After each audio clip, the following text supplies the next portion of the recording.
there, Alex here. Since I'm a fan of bullet style IEMs and I've always been interested in Moondrop's products, I ordered the new Quarks as soon as I saw it being listed on Shopee. It also helps that it costs just around 17 Singapore dollars. So without further ado, let's take a closer look and see if they're any good. First of all, it comes in a pretty tiny and simple looking box. There is a simple carrying pouch, 3 pairs of ear tips, and that's about it. The shell of the Quarks is really tiny and I do like the clear shell as well as the use of a different color to make it easy to tell the left and right side apart. But the cable looks just okay.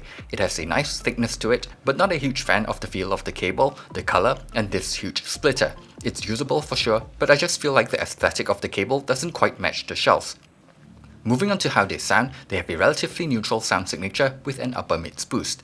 Bass is not the most elevated and is more focused in the mid-bass region, but since there isn't a ton of bass, it doesn't sound bloated or anything like that. There is an okay amount of body in the mids, and vocals have a decent presence in the mix. However, there is a pretty noticeable peak at around 3 kHz, which makes brighter female vocals quite shouty for my taste. It doesn't sound sibilant to me, and treble in general is quite subdued, so some instruments like violins can sound a little lacking in air, and cymbals don't sound quite as natural.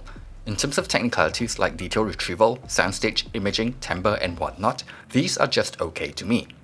Anyway, the most obvious question here is how do they stack up against the Tangström Tanya? Well, I think the Tanya is the better deal here. It comes with a nicer set of accessories in the box, the cable looks and feels nicer, and I think it sounds better. It has a warmer sound with more bass, fuller sounding mids, it's not shouty, and it has better technicalities all around. At just 6 Singapore dollars more compared to the Quarks, it's a much better deal in my opinion.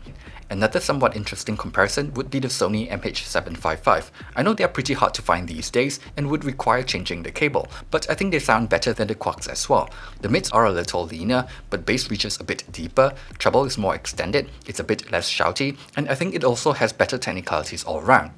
Anyway, I do think that the Quarks are still somewhat okay value for money, and I do like the design of the shell, but they're just not something that I would personally recommend.